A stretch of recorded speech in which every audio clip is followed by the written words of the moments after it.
Espírito Emmanuel. Há muita diferença. E disse Pedro: não tenho prata nem ouro, mas o que tenho, isto te dou. Atos 3:6.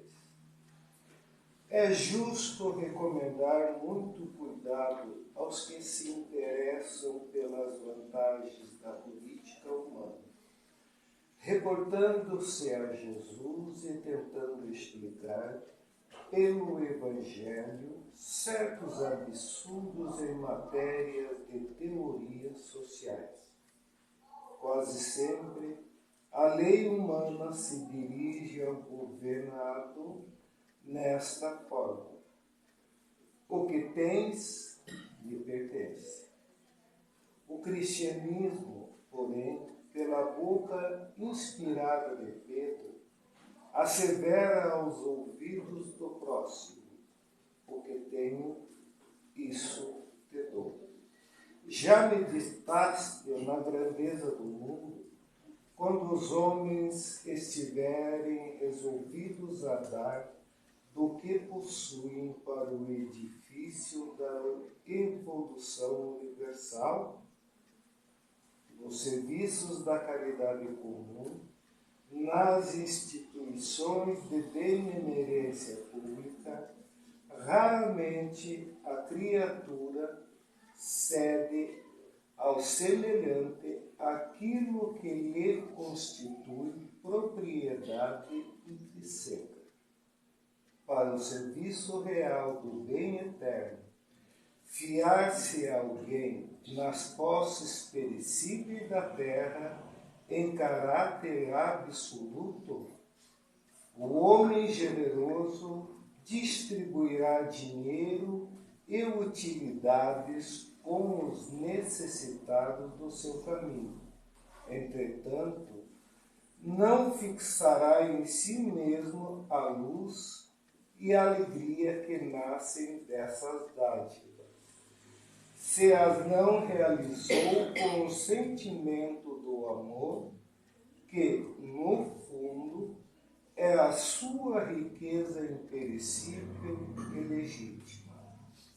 A cada indivíduo traz consigo as qualidades nobres que já conquistou e com que pode avançar sempre no terreno das aquisições espirituais de ordem superior.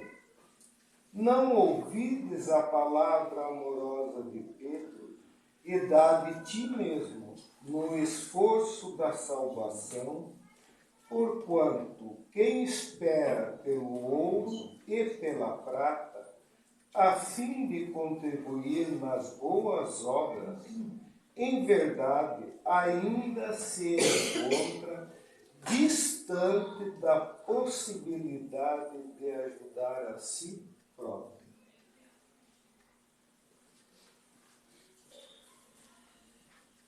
Continuemos elevados no nosso pensamento ao nosso querido Mestre Jesus, aos benfeitores dessa casa, que nos acolhe a cada um de nós.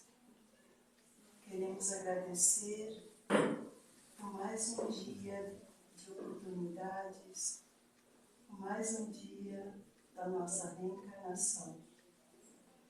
Que possamos, Senhor Jesus, superar dentro de nós todas as nossas dificuldades que encontramos no nosso dia a dia, rogando a Ti todo o amparo, toda a proteção, nos dando a força, a coragem, a perseverança, iluminando-nos para que possamos sempre seguir o Teu exemplo. Neste momento que vivemos tão conturbados, com doenças, com aflições, e tantos outros, Senhor Jesus, necessidades às vezes não tão importantes. Cura-nos cada um de nós das nossas deficiências morais e buscamos, Senhor, ser melhor, um ser construtivo para nós, para com quem convivemos. Jesus querido, socorre os nossos irmãos que nesse momento têm a intenção de suicidar-se ou estão adentrando para o suicídio. E por todos aqueles que se encontram depressivos e as famílias doentes, rogando assim, Jesus, que essa tua luz possa chegar até eles, renovando-os a um novo aprendizado. Que assim seja. Queridos irmãos, com muita alegria, que hoje nós temos o nosso querido palestrante Fernando Bertozzi, do Caminheiros do Bem.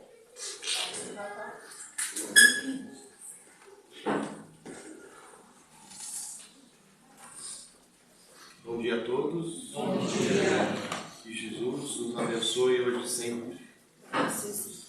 E a gente vem aqui conversar um pouquinho sobre aquilo que Jesus nos ensina, como cristãos que nos designamos, né? E aí a primeira pergunta que eu faço para a gente refletir, né? O que é ser cristão? É só responder a pergunta do censo e dizer eu sou cristão, sobre as mais diversas denominações? O que a gente realmente procura no cristianismo? Vocês lembram de Pedro, aquele apóstolo assim, não tão calminho, que acompanhou Jesus e que depois sobre ele se edificou a rocha, como Jesus dizia? Era um espírito também ainda conturbado, era um espírito assim, afoito, que queria as coisas tudo no seu jeito, da sua forma, apesar de ser a rocha, mas ele ainda tinha muitas questões internas para trabalhar. E uma vez, lá no que nos diz no Evangelho de Mateus, no capítulo 19, versículo 27, Pedro fez a seguinte pergunta para Jesus. Então, diz ele, e nós que deixamos tudo e te seguimos, que receberemos? A gente já parou para pensar na profundidade dessa pergunta de Pedro? Se Pedro que estava ali, vendo os exemplos de Jesus, se Pedro que estava ali, acompanhando o Mestre em todos os seus caminhos, se Pedro que estava ali aprendendo, ali com o maioral, ainda tinha essas questões, ou seja, o que será de nós, né? O que será de nós, como diz aí, né? Como que ainda aqui estamos. Porque vamos pensar assim, até o tempo de Jesus, o mundo, principalmente o mundo naquele ambiente, porque o mundo naturalmente já existia, né? Já tinha gente andando por aqui, mas o mundo conhecido, que era aquele da Palestina, do Oriente Médio, onde vivia Jesus e os apóstolos, eles ainda viviam sob a égide das leis mosaicas. E as leis mosaicas, apesar de ter trazido os primeiros germes de uma lei melhor, de uma regra de conduta baseada nas leis divinas, que veio através dos 10 mandamentos, mas ainda se vivia muito forte na época da lei de Talião, ou seja, olho por olho, dente por dente. Bateu, levou. Então é aquela assim, me agrediu, eu vou agredir também. Então era muito uma coisa de vingança, era muita coisa de retorno. Era a lei de retorno acontecendo, mas de uma forma abrutalhada, selvagada, né? Não existia ainda um princípio de amor que norteava tudo isso. Mas foi o primeiro passo. Tudo tem que começar pelo começo, né? Então foi o primeiro passo para a gente entender como essas coisas divinas, como essas leis divinas aconteciam. Por isso que os Espíritos nos disseram que Moisés trouxe a primeira revelação. Se fosse para ficar ali, Deus já teria se dado por conta de satisfeito. Mas ele veio trazer depois um outro momento. E aí veio a segunda revelação, que é Jesus nos ensinando a lei do amor. Mas as pessoas ainda estavam naquele intuito da lei de Moisés, da lei de Talião. Então eles ainda tinham que reaprender algumas coisas. E nesse sentido, Pedro já queria saber também, tá ok, Jesus, então estou aqui, abandonei tudo, não vou mais ser pescador de peixes, agora vou ser pescador de homens, mas aí, que vantagem eu levo? Em outras palavras, era a essência do que Pedro estava dizendo. Que vantagem eu tenho em ser seguidor de Cristo? Que vantagens eu tenho em ser cristão? Será que o ser cristão é só se martirizar e está tudo bem? E depois? Então, percebe como a gente ainda lida com essas questões do nosso ego, da nossa vaidade, ou seja, a gente ainda quer ser atendido nas nossas pequenas coisas. E a gente esquece que ser cristão, ser um servidor do Cristo, envolve muito mais. Envolve muito mais detalhes na nossa vida. Porque ser cristão é justamente seguir os ensinamentos de Jesus. Ele veio para nos dar o exemplo justamente para mostrar como se faz.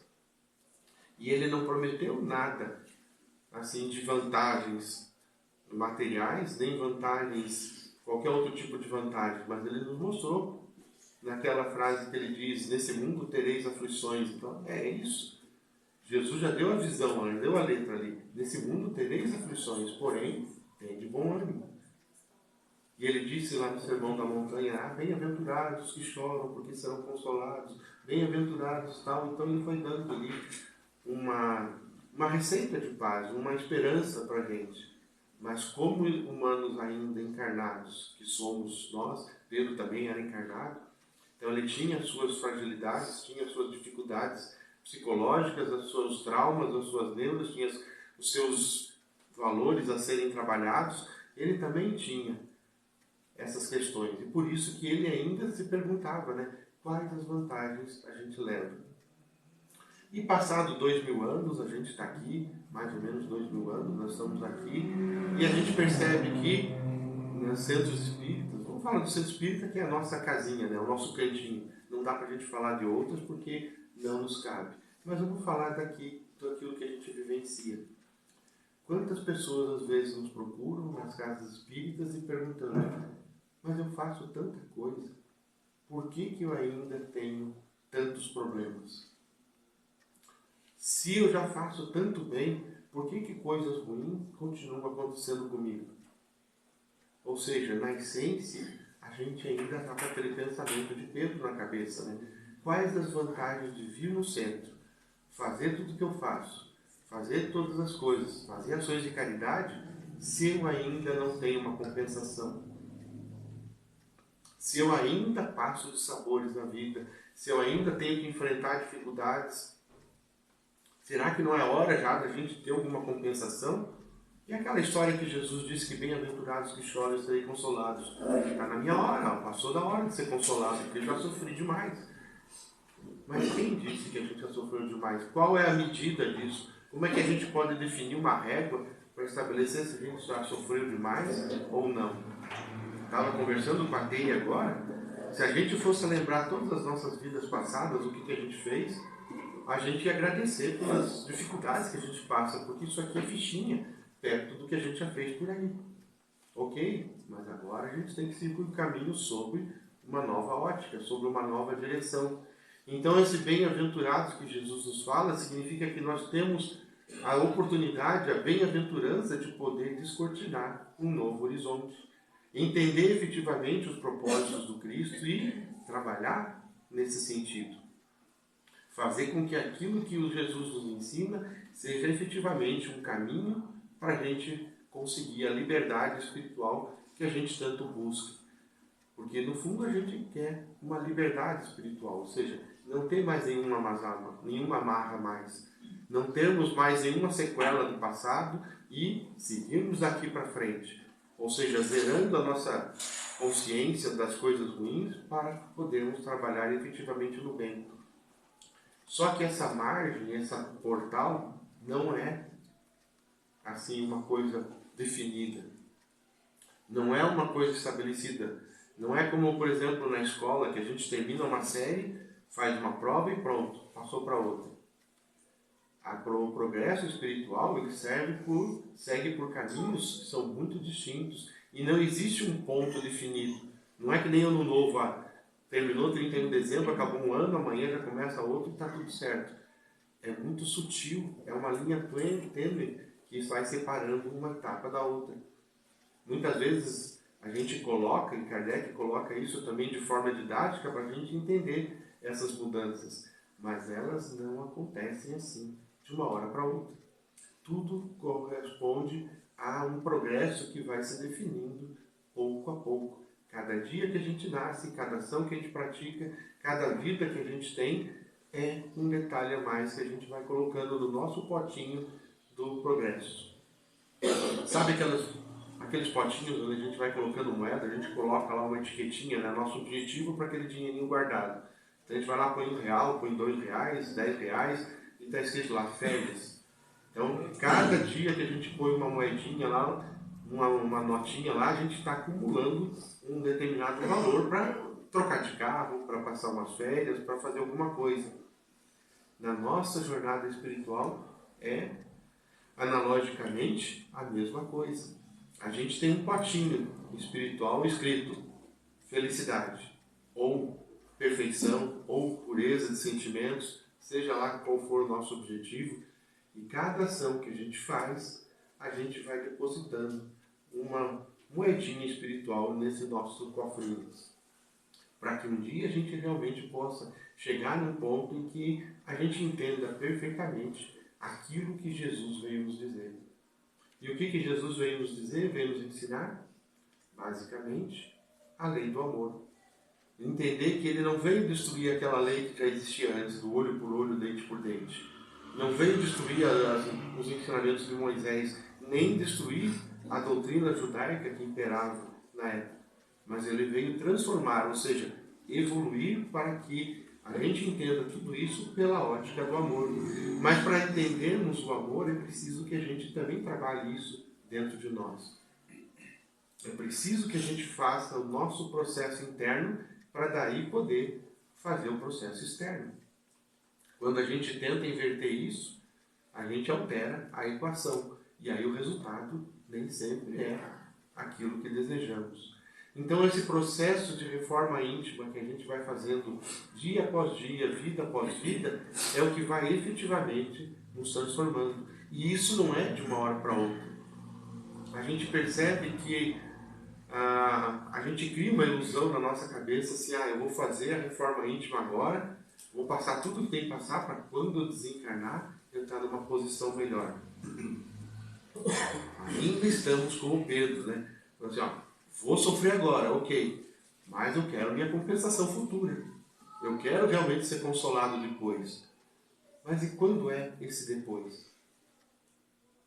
Dá para a gente determinar? O depois é depois que eu morrer, mas ok. A gente que já está ali na lida há um tempo, a gente percebe que a morte não nos faz diferentes. Não é porque a gente vai morrer, vai desencarnar, que a gente vai virar santo de uma hora para outra. Nós seremos exatamente igual somos aqui. Se temos ciúme aqui, vamos continuar tendo ciúme lá. Se somos arrogantes aqui, vamos continuar sendo arrogantes lá. Se a gente é depressivo aqui, a gente vai continuar sendo depressivo lá. Porém, se a gente for feliz aqui, a gente vai continuar sendo feliz lá. Ou seja, a morte não vai fazer mudanças significativas no nosso processo. Porque isso depende de um período de tempo muito maior. Então a gente vai continuar na mesma jornada, na mesma lida, mas a gente vai ter um horizonte ampliado. Então não é ainda como Pedro quis, que vantagens eu tenho? Quer dizer que eu vou sofrer na Terra e vou continuar sofrendo depois? Será que é isso? Depende. Depende da forma como a gente trabalhar as nossas questões aqui. Mas enquanto a gente ainda esperar compensações do mundo espiritual por algumas coisas que a gente faz, a gente ainda não entendeu a mensagem do Cristo. A gente não entendeu que como seguidores do Cristo, nós somos efetivamente servidores. E no Evangelho nos diz exatamente isso, né? Não fazer aos outros o que a gente não gostaria que fizessem com a gente, Pai. Não fazer aos outros o que a gente não gostaria que os outros fizessem com a gente.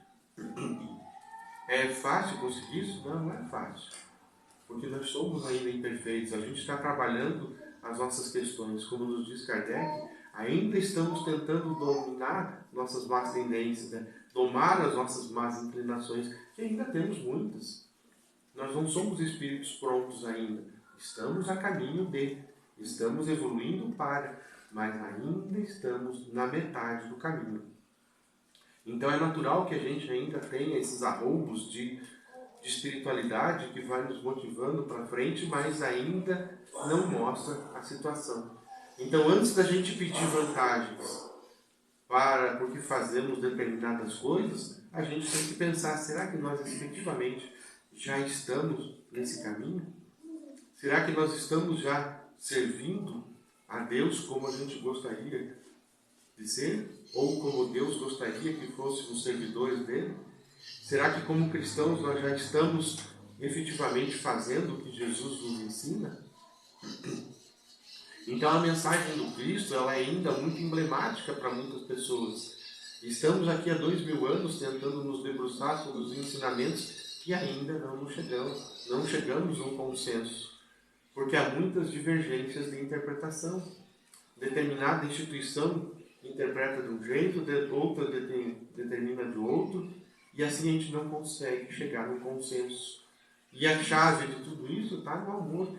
Aquele amor maior, aquele amor que efetivamente está acima de todas as questões humanas, que está acima das nossas picuinhas materiais, que está acima das nossas aflições afetivas, que está acima de tudo aquilo que a gente imagina nesse plano. Porque o amor, efetivamente, que Deus nos ensina através de Jesus, ele ainda não foi alcançado. Jesus já nos disse, amai-vos uns aos outros, e é isso que a gente está tentando aprender. E é justamente nesse amor que ele veio nos ensinar, para transformar as leis antigas num novo processo. E ele prometeu que viria um novo Consolador para reforçar tudo o que ele disse, porque ele já sabia que nós não estaríamos ainda prontos. Imagine a tristeza do Cristo e perceber que passados 2000 anos, nós ainda não entendemos o que ele nos disse. A gente ainda interpreta as coisas conforme a nossa ótica, que nem sempre é real. Mas a gente não percebe ainda que o amor é a essência de tudo. E é para isso que ele mandou outros, antes do Consolador prometido, teve muitos outros mensageiros que vieram trazer esse exemplo. Então é assim, não entendeu ainda? Tá, então eu vou mandar alguém que vai mostrar com detalhes, através do exemplo, como se deve fazer, sem exigir que você queira mudando de uma hora para outra, mas que você também não exija, você que eu diga nós, né?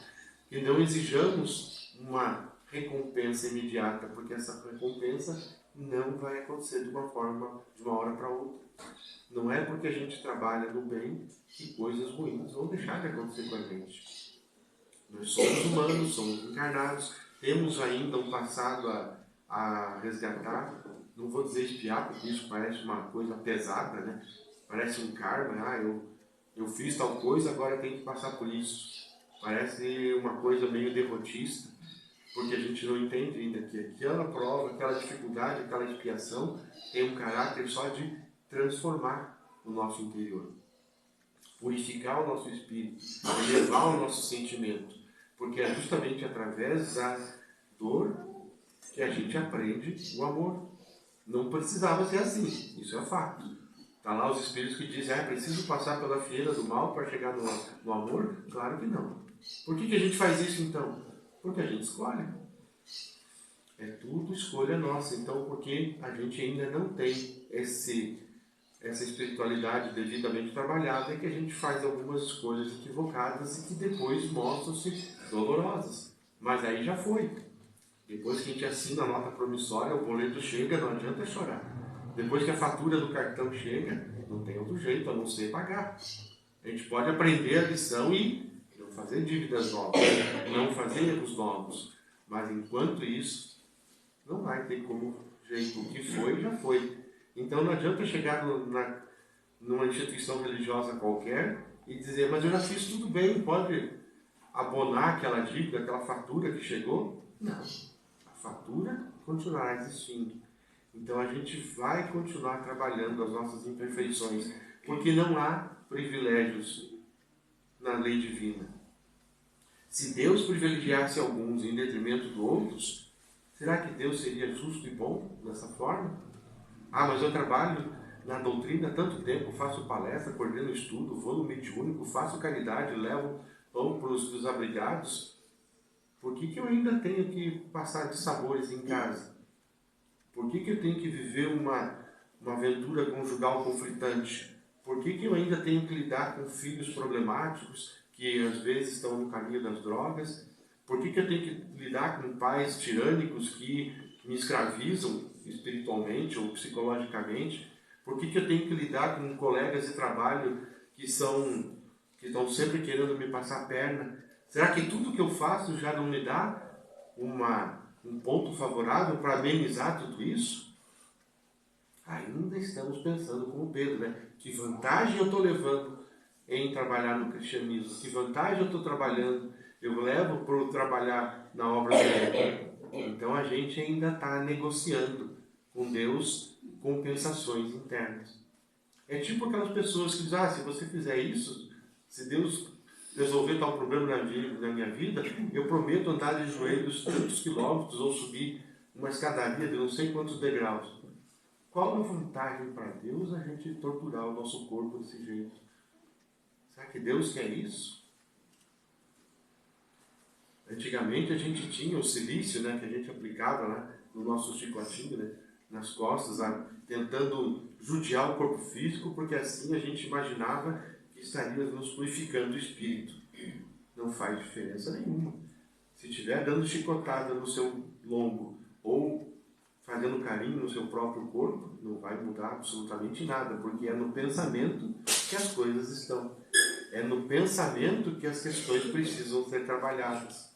Então a gente precisa efetivamente entender que a ótica do Cristo não está atrelada a questões materiais, questões exteriores. Elas estão sim atreladas à boa vontade que a gente faz. E é por isso que esse processo da reforma íntima não para nunca. Lembra que a gente falou que às vezes a gente pensa, vou fazer a reforma ao máximo agora para depois descansar, depois do mundo espiritual. Como a gente faz? Vou trabalhar bastante agora para depois me aposentar e gozar o descanso merecido. Esse processo de reforma íntima, essa luta conosco mesmo, é um processo constante. Não termina na morte.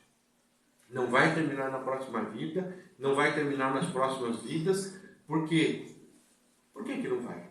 É uma pergunta. Eu ia responder, mas vou deixar vocês pensarem um pouquinho, né? Por que essa reforma íntima, essa luta conosco mesmo, não pode terminar nunca? Porque se terminasse, significa que estaríamos prontos. Se eu cheguei no ápice, eu não tenho mais nada para fazer. Só que Deus é infinitamente justo e bom. É a perfeição maior. Se eu cheguei no ponto que eu não preciso fazer mais nada, significa que eu já estou puro e perfeito. Ou seja, já estou ali, igual a Deus, né? Podemos dividir o trono ali, porque eu já cheguei no ponto. Mas a doutrina nos mostra, e a lógica também nos ensina, que a gente nunca vai chegar na perfeição absoluta. Porque se sim chegássemos, e Kardec nos explica isso muito bem na doutrina, a gente já seria como Deus, e nós nunca seremos como Deus. Então, sempre teremos algo para aprender, sempre teremos algo para fazer. Nunca vamos chegar no auge, mas estaremos cada vez mais próximos nessa jornada. Deus nos trouxe Jesus como modelo e guia, sim. Aos olhos terrenos, é o maior exemplo que nós temos. Mas vamos pensar que Jesus também está no processo de evolução. Para os olhos terrenos, ele é o maior, é o que está no número 1, no topo, é o top. Mas há muitas moradas na casa do Pai. Há muitos mundos, existem outros Cristos em outras jornadas. Tanto que Emmanuel nos diz lá no livro Caminho da Luz, que em determinado momento os outros espíritos crísticos se reuniram no sol para conversar sobre os destinos da humanidade. Quer dizer, há outros mundos com outros Cristos e todos eles estão aprendendo, continuam trabalhando no serviço do bem. Jesus não chegou onde está e parou para pensar no lado direito do trono de Deus e pensou, agora eu vou botar minha aposentadoria aqui que eu já fiz tudo o que deveria fazer. Ele continua trabalhando, continua na luta, por isso que ele falou, O Pai trabalha e eu trabalho também. Então o esforço de Jesus é justamente nos trazer essa noção de que o trabalho tem que ser constante. Não se acaba com a morte física, não conclui com 10, 20 encarnações, mas é um processo constante de aprendizado, de luta que não cessa. Porque a forja do nosso espírito tem que ser todos os dias, todas as vidas, em todos os momentos da nossa humanidade. Em todos os momentos da nossa luta. Então isso para nós abre um horizonte totalmente novo, porque tira da gente aquela ideia de que a coisa é por etapas, que as compensações vêm por etapas. Então a gente fala muito na meritocracia, né? Então eu fiz isso, tenho direito a receber tanto. Tudo nos será dado conforme a gente vai dando. E não é a medida terrena dessa encarnação que vai definir se já é hora da gente sossegar ou não, porque a gente tem as nossas histórias passadas. Por isso que nos exemplos que ele, Jesus, nos trouxe, nos mostra todo o tempo que a gente tem que refletir sobre o que estamos fazendo. E trouxe também esses outros mensageiros para nos ensinar como fazer. E um deles é Francisco de Assis. Francisco de Assis veio aplicar na prática tudo aquilo que Jesus nos ensinou. Francisco de Assis tinha uma vida confortável, uma vida que muitos de nós gostaríamos, né? Um pai rico que nos dá um carrão, que nos dá uma vida boa, tem uma boa casa, prestígio na sociedade, mas se conformou com aquilo? Será que ele se deu conta que um dia aquilo lá não ia levar a nada? Chegou um momento em que ele despertou para uma nova realidade. E é preciso que a gente também, como Francisco e tantos outros, a gente desperte para isso. Paulo nos diz assim, né? Desperta tu que dormes.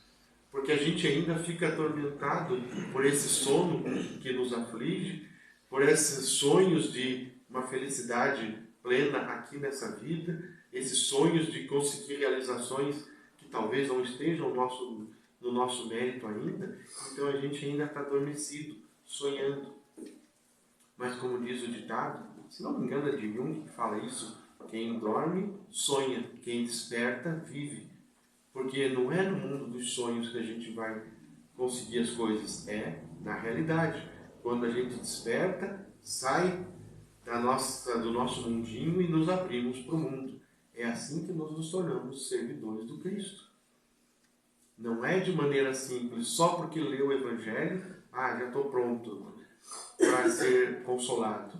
Não é porque a gente sai de casa num domingo de manhã com esse frio que a gente vai receber o reino dos céus só por isso. É um mérito, efetivamente, né? Nesse inverno de Curitiba, a gente poder levantar cedo da cama sem necessidade, entre aspas, né? Atravessar a cidade para vir conversar sobre isso. Mas não é isso que vai definir, isso não vai mudar efetivamente nada nas questões que eu tenho que trabalhar. Porque Jesus nos mandou Francisco justamente para eu aprender que a coisa é um pouquinho diferente. E a lógica é um pouco diferente. Então não há compensações e nem privilégios nas leis divinas, mas existe sim recompensa pelo esforço dado. E o esforço será aquilo que efetivamente nos coloca numa situação melhor. Essa vontade de crescer, essa vontade de se modificar, porque muitos ainda não têm essa vontade. Muitos ainda estão acomodados com a vida tranquila que tem, naquela vida, desculpe o termo que parece forte, porque a gente vai deturpando algum termo das palavras, né? Mas naquela vida medíocre no sentido pleno da palavra. Se vocês forem procurar no dicionário, vai estar lá. Medíocre é quem tem uma vida mediana, ou seja, que se acomoda com algumas coisas. Não está tão bom como eu gostaria, mas também não está tão ruim. Ou seja, está em cima do muro, ainda adormecido. Precisamos despertar para ver que o outro lado está ali ao nosso alcance, mas precisa de um primeiro passo nosso, que é pular para o outro lado. Quem fica em cima do muro não vai estar quente nem estar frio. A gente tem uma vida morna, mas a gente precisa efetivamente colocar o nosso espírito à prova para poder efetivamente buscar esse consolo e esse amparo que as leis divinas nos mostram. E aí que a gente entende, então, qual que é o legado franciscano. Aí que a gente entende qual é o nosso propósito na vida. O sentido da vida, como nos diz Viktor Frankl, é conhecer o nosso propósito, saber o que a gente veio fazer aqui. Às vezes tem momentos que a gente passa, né? Acontece comigo, deve acontecer com vocês também, que a gente para e pensa, mas afinal de contas, o que eu estou fazendo aqui? Parece que nada que a gente faz dá certo. A gente tenta e dá errado, a gente faz, não funciona. Mas será que Deus nos colocou aqui justamente para ter resultados imediatos? Ou Deus colocou nessa série da escola para aprender uma lição? E a lição do Cristo é muito clara nos nossos olhos. O legado franciscano veio nos mostrar exatamente isso, que não estamos aqui para sermos servidos, que nós estamos aqui para trabalhar. Os servidores do Cristo, os servidores da luz, estão aqui para justamente servir ao outro. Jesus já conseguiu tudo aquilo que precisava aos olhos terrenos. Para nossos olhos é um espírito puro e perfeito. Mesmo assim, ele se submeteu a isso, a uma nova reencarnação penosa, difícil, para nos mostrar, pelo exemplo, como fazer. Jesus poderia simplesmente, com o seu poder, com a sua força moral, chegar e dizer, faça isso, faça aquilo e tá bom, vou embora, agora vocês que lutem com aquilo que eu ensinei. Mas ele se colocou lá, na mesma posição, ou seja, mostrando pelo exemplo. Tá, eu vou ensinar então como é que faz. Nesse mundo tereis aflições, mas tem de bom ânimo, porque eu venci o mundo. E ele mostrou como é que vence. Mostrou como trabalhar as suas questões internas da família. Que ele também teve dificuldade de família. Pensa que é só vocês? Pensa que é só a gente? Os irmãos de Jesus o consideravam louco, queriam internar ele num hospício, ou como eles chamavam na época. E aí ele mostrou, naquele exemplo em que ele estava curando os doentes, quem são meus pais, quem são meus irmãos, mostrando que a nossa parentela espiritual, material, tem significação, tem, mas a humanidade toda, a nossa família. Então ele também teve dificuldades familiares, também foi traído e judiado pelos amigos dele, né? No momento que foi preso, ele também se sentiu só, porque aqueles mais chegados que diziam, não, inclusive Pedro, né? Não, eu faço tudo pelo Senhor. Posso dar minha vida. Aí o que aconteceu? Foi um dos primeiros a fugir. E negou ainda 3 vezes antes do galo cantar. Até que caiu a ficha de, puxa vida, é mesmo. Falei tanta coisa, mas na hora... Então nós ainda estamos aprendendo. Não é porque chegamos ali ao ponto de trabalharmos mais próximos de Jesus que isso nos deixou melhores. Todos eles ainda tinham questões para trabalhar. E se eles que tinham um mestre tão próximo já tinham essas dificuldades, que dirá nós então que colocamos uma distância enorme entre nós e Jesus, porque Jesus nos coloca critérios que nós não estamos ainda plenamente prontos para aceitar. O exemplo que o Cristo nos dá ainda está longe do nosso ideal. Mas não é por isso que a gente vai deixando de lutar. Então o servidor do Cristo é um servidor que está em constante transformação.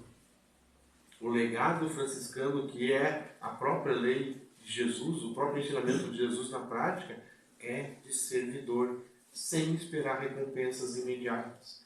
É saber que nós temos, que o Senhor vai fazer de nós um instrumento da paz dele. Como é que Jesus espera que a gente faça paz? Somente com palavras? Falar é muito fácil. Até eu estou aqui falando para você. Mas isso significa alguma coisa para mim? Me dá uma responsabilidade maior, obviamente. Mas é através disso, né, que a gente seja realmente um instrumento da paz. Mas a paz tem que começar dentro de nós. Se eu não tenho paz dentro de mim, como é que eu posso querer ser um instrumento da paz para o outro? Se eu ainda tenho meu espírito conflitante em lutas internas, com ódios às vezes fenomenais, como é que eu posso levar o amor onde tem ódio? Então o trabalho tem que começar dentro de mim. Não é que eu vou deixar de ter ódio de uma hora para outra, mas é um processo que eu tenho que começar. Essas más tendências que eu tenho que dentro de mim, esse animal feroz que ainda existe dentro de nós. Então, eu tenho que domar ele para que efetivamente a gente leve o amor. Onde houver ofensa, que eu possa levar o perdão, mas eu também tenho que me perdoar pelos meus erros. Se eu não me perdoo pelos meus erros, como é que eu posso levar o perdão onde há ofensa?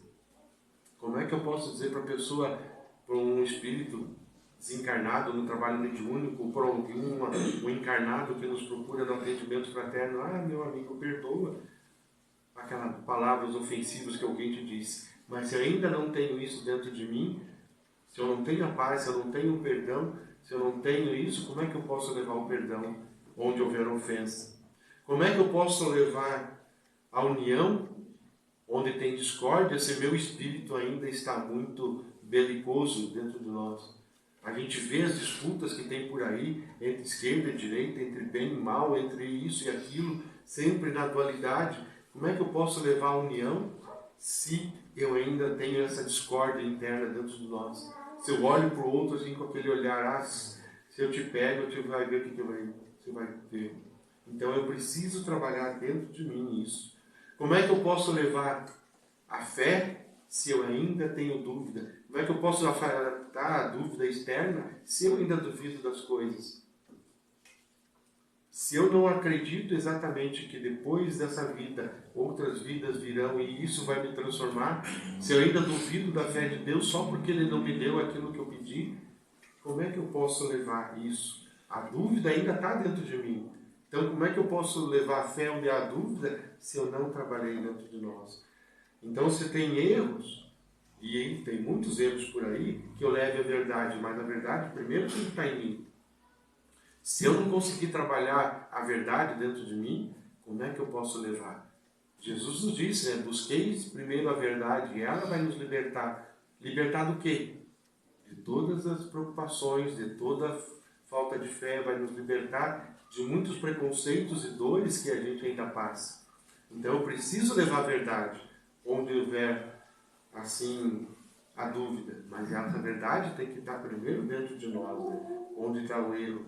Para levar a esperança onde há o desespero, eu também tenho que trabalhar isso internamente. Então a gente percebe que a reforma íntima que os Espíritos falam é verdade mesmo. Não é só uma coisa teórica que eles nos dizem. Essa reforma íntima precisa começar para que a gente exponha para o mundo. Como é que eu vou levar a tristeza, a alegria onde tem tristeza, se meu coração ainda chora? E vai chorar mesmo. Mas se eu tiver a fé, a esperança de que aquilo vai mudar, eu posso sim já levar a fé e a alegria onde tem tristeza. E para poder levar a luz onde existem trevas, primeiro a luz tem que brilhar dentro de nós. Como é que eu vou levar alguma coisa se eu não tenho? Como é que eu posso ver nesse mundo exterior e chegar, está aqui a luz. Aonde que está a luz? Jesus já nos disse, a luz está aqui dentro. Por isso que ele disse com todas as letras, para não ter dúvida, brilhe a vossa luz. Quer dizer que a luz está ali. A gente não brilhou ainda porque a gente não quis. Porque a gente ainda está esperando como Pedro. Que compensações que eu levo para acender o interruptor aqui dentro? Eu só vou acender ele quando você me mostrar alguma coisa em troca.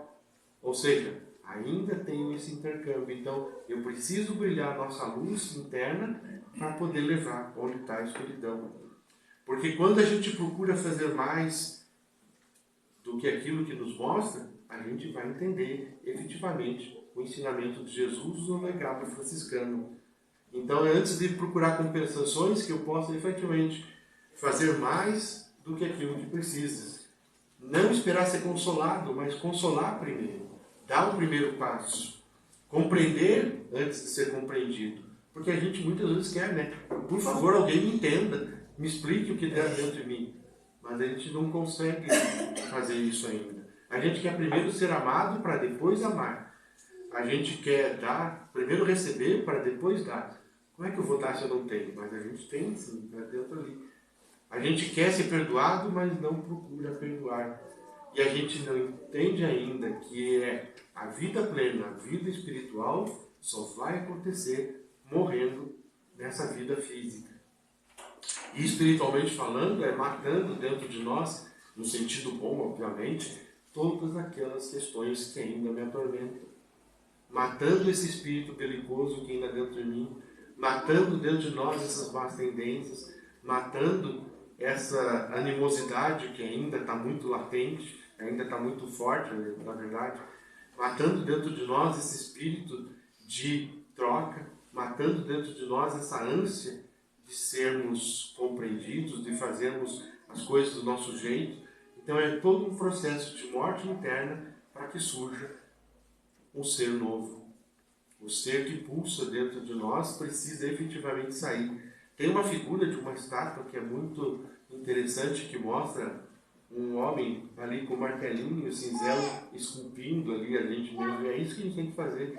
A gente tem que realmente esculpir dentro de nós tudo isso para que a gente possa levar para o outro um ser humano melhor. Então é forjar a si mesmo para poder ajudar e colaborar ao mundo. Esse é o legado que Francisco nos dá. Morrendo, a gente vai viver para a vida eterna. Matando dentro de nós todas as más tendências, nós estaremos com o espírito livre para podermos então buscar outras coisas.